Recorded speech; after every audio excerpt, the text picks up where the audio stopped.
নমস্কার সবাইকে, স্বাগত আমার চ্যানেলে। আজকে আমি বানাবো মাংস দিয়ে মুগ ডাল। অনেক সময় আমাদের ফ্রিজে কিছুটা মাংস পড়ে থাকে, সেই বেঁচে যাওয়া মাংস দিয়ে অল্প কিছু মাংস হলে এই ডালটা হয়ে যায়। আজকে মুগ ডাল করব। এই যে নিয়েছি মুগ ডাল, টমেটো কুচি, পেঁয়াজ কুচি, আর এখানে নিয়েছি আদা রসুন। এটা আমি বেটে নেব। ডালের জন্য কিন্তু পেঁয়াজ আদা রসুন কম দিতে হবে, মাংসতে যেরকম দেওয়া হয় সেই পরিমাণের থেকে কম দিতে হবে। আর ডালটা আমি এবারে শুকনো খোলায় ভেজে সেদ্ধ করে নেব প্রেসার কুকারে।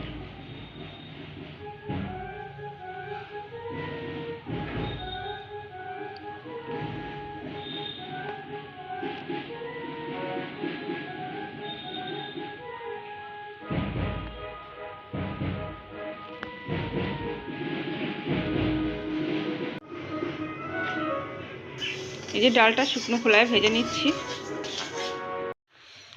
যে ডালটা আমি সেদ্ধ হতে বসিয়ে দিয়েছি, আর এদিকে আমি আদা রসুনটা বেটে নিয়েছি আর পেঁয়াজটাও হাফ ভাঙা করে নিয়েছি।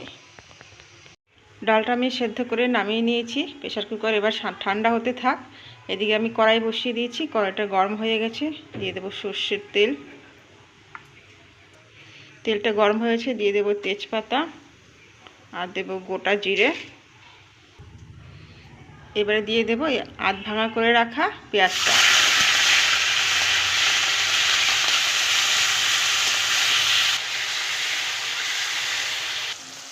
পেঁয়াজটা হালকা ভাজা হয়ে গেছে, এবার আদা রসুন বাটা দিয়ে দেবো। যেভাবে আমরা মাংস রান্না করি সেইভাবেই সব কিছু দিয়ে রান্না করব। এবার এই টমেটো কুচিটাও দিয়ে দেবো।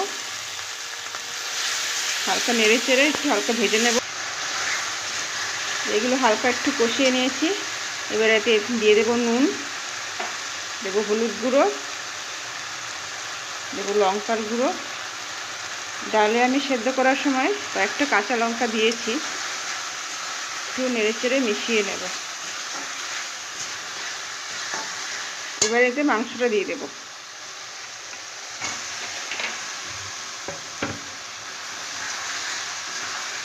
ভালো করে কষিয়ে নেব মাংস দিয়ে।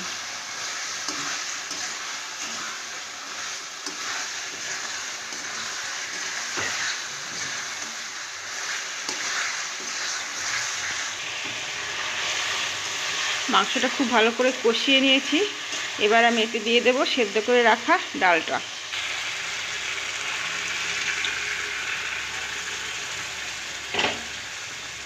এবার মাংসের সমেত এই ডালটা খুব ভালো করে কষিয়ে নেব।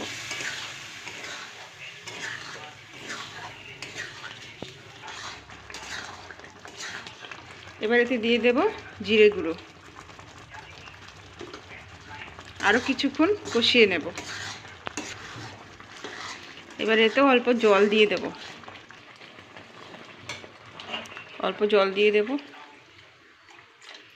খুব ঘন করব না, আবার খুব পাতলাও করব না। এবার এটাকে ফুটতে দেব।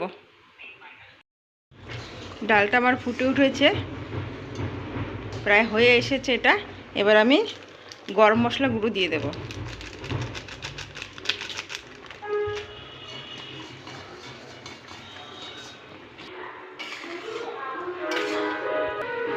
ডালটা আমার হয়ে গেছে, নামিয়ে নেব।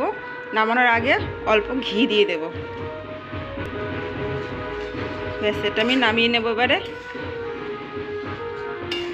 দারুণ টেস্ট হয় এই ডালটা খেতে। গরম ভাতে, রুটি, পরোটা সব কিছুর সাথেই ভালো লাগে।